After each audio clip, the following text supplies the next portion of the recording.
नमस्कार दोस्तों, कैसे हैं आप लोग। उम्मीद करता हूं कि आप सभी लोग अपने परिवार के साथ ठीक होंगे।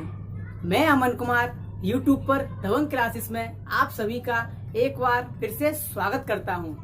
आज मैं लाया हूं इस वीडियो में आपके लिए एक ऐसा सिद्धांत जिससे कि एग्जाम में अक्सर क्वेश्चन पूछा जाता है, फिर चाहे वह कोई सा भी एग्जाम हो, चाहे यूपी टेट हो, सी टेट हो या अदर स्टेट का कोई भी टेट हो। इन एग्जाम्स में इस सिद्धांत से अक्सर क्वेश्चन पूछ लिया जाता है, तो इस सिद्धांत को हम बड़े ही अच्छे से और ध्यान से जानेंगे।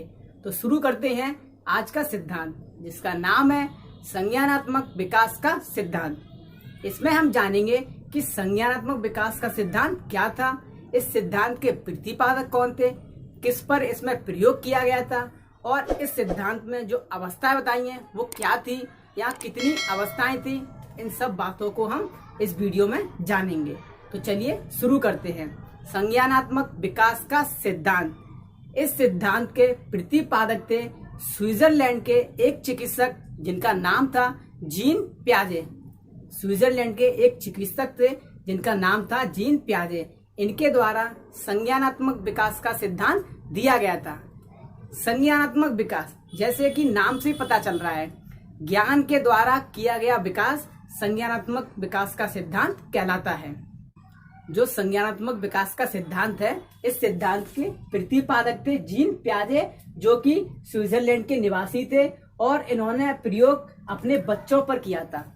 जो जीन पियाजे थे, इन्होंने अपना प्रयोग अपने बच्चों पर किया था।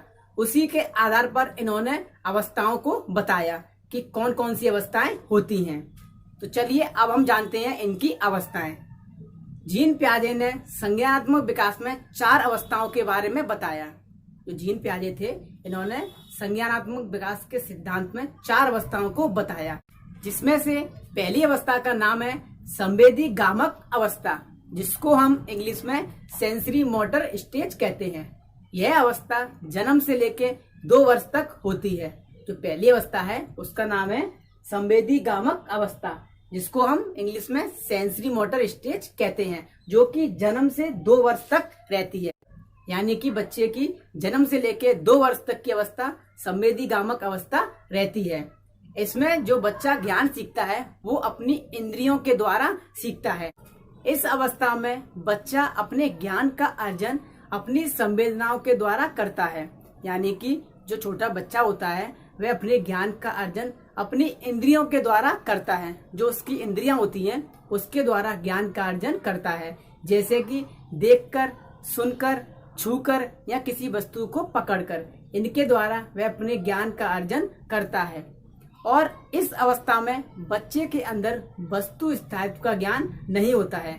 एग्जाम में अक्सर क्वेश्चन पूछा जाता है कि वस्तु स्थायित्व का ज्ञान किस अवस्था में नहीं होता है, तो वो है संवेदी गामक अवस्था, जो कि जन्म से 2 वर्ष तक रहती है।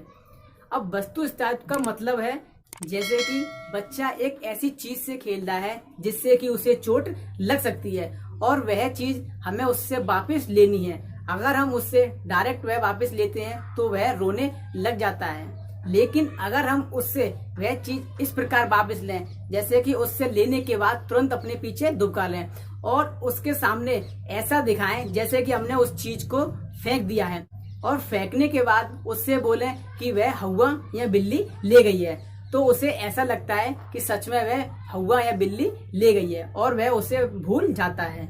यानी कि जब तक बच्चे के सामने वह वस्तु रहेगी तो वह उसके लिए जिद करेगा। जैसे उसके सामने वह नहीं रहती है तो वह उस वस्तु को भूल जाता है।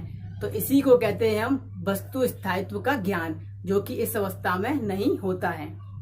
तो ये थी पहली अवस्था, संवेदी गामक अवस्था। अब हम जानेंगे दूसरी अवस्था के बारे में, जिसका नाम है प्राक संक्रिया अवस्था, जिसको इंग्लिश में प्री ऑपरेशनल स्टेज कहते हैं, जो कि 2 वर्ष से लेके 7 वर्ष तक रहती है। जो दूसरी अवस्था है उसका नाम है प्राक संक्रिया अवस्था, जो कि 2 वर्ष से लेके 7 वर्ष तक रहती है। इस अवस्था में बच्चा चिंतन करने लग जाता है और उसके अंदर हर विषय या वस्तु के बारे में जानने की प्रवृत्ति रहती है। यानी कि उसके अंदर जिज्ञासा की प्रवृत्ति देखने को मिलती है और वह हर विषय या वस्तु के बारे में जानना चाहता है और तरह तरह के प्रश्नों को करता है, जैसे कि यह क्यों है, कैसे है। और इस अवस्था में बच्चे के अंदर सजीवता की प्रवृत्ति भी देखने को मिलती है। सजीवता की प्रवृत्ति का मतलब वह निर्जीव वस्तुओं को भी सजीव समझता है। वह यह समझता है कि जो निर्जीव वस्तु है उनमें भी जान होती है। जैसे कि एक छोटे बच्चे की साइकिल है, वह बाहर धूप में खड़ी है, तो वह मम्मी से कहता है कि मम्मी साइकिल को अंदर कर लो क्योंकि उसे धूप लग जाएगी, क्योंकि वह निर्जीव वस्तुओं को भी सजीव समझ रहा है। लेकिन इस अवस्था में बच्चे के अंदर पलटन और विकेंद्रीकरण का ज्ञान नहीं होता है। पलटन का मतलब, जैसे कि हमने बच्चे से कोई प्रश्न पूछा कि 2+3 कितने होते हैं, तो उसने बता दिया कि 2+3 5 होते हैं। फिर हमने उसी 2+3 को पलट के पूछा कि 3+2 कितने होते हैं, तो इस बार वह इस प्रश्न का उत्तर नहीं बता पाया। 3+2 कितने होते हैं, वह यह तो जानता है कि 2+3 5 होते हैं, लेकिन 3+2 कितने होते हैं इसको वह नहीं जान पाया। तो इसी को कहते हैं पलटन का ज्ञान, जो कि उसके अंदर नहीं होता है। अब है विकेंद्रीकरण। विकेंद्रीकरण का मतलब होता है अनुपात का ज्ञान ना होना।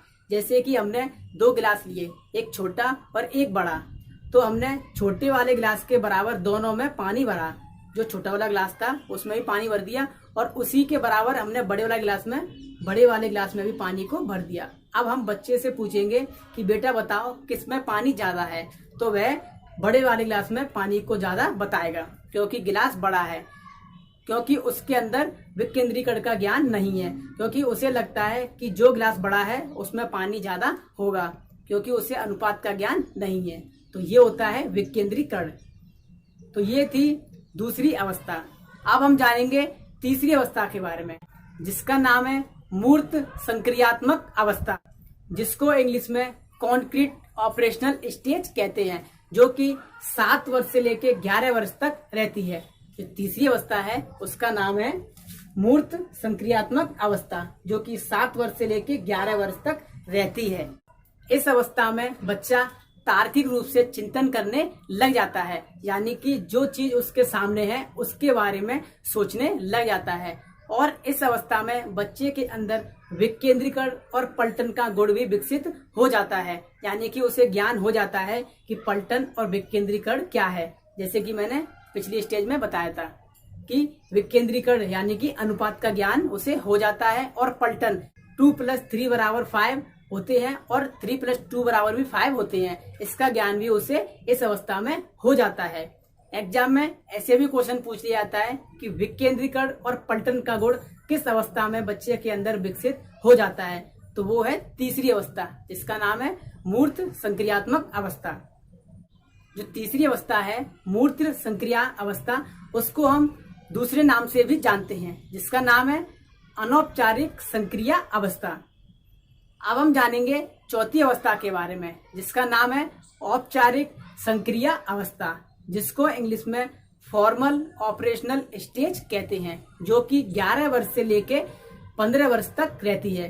जो चौथी अवस्था है उसका नाम है औपचारिक संक्रिया अवस्था, जो कि 11 वर्ष से लेके 15 वर्ष तक रहती है। इसको भी हम दूसरे नाम से जानते हैं, जिसको हम अमूर्त संक्रिया अवस्था भी कहते हैं।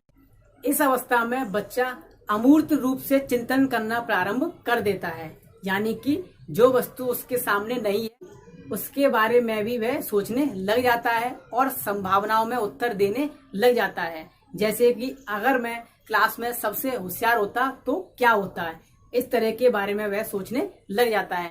इस अवस्था में बच्चे को अंकों का भी ज्ञान हो जाता है कि अंकों का प्रयोग कैसे करते हैं, और इस अवस्था में बच्चे को समस्याओं का समाधान करने का ज्ञान भी हो जाता है कि समस्याओं का समाधान कैसे किया जाता है।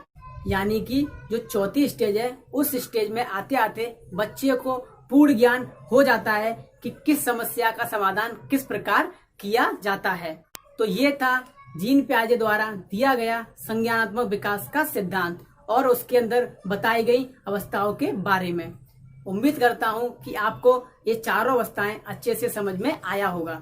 अगर नहीं समझ में आया है तो इस वीडियो को आप रिवाइज करके जरूर देखें, क्योंकि एग्जाम में इस सिद्धांत से अक्सर क्वेश्चन पूछ लिया जाता है। 3 या 4 क्वेश्चन इस सिद्धांत से एग्जाम में जरूर बनते हैं। और आपकी अगर कोई भी क्वेरी है या कोई भी प्रश्न करना है तो आप हमें कमेंट के माध्यम से हमें कर सकते हैं। धन्यवाद।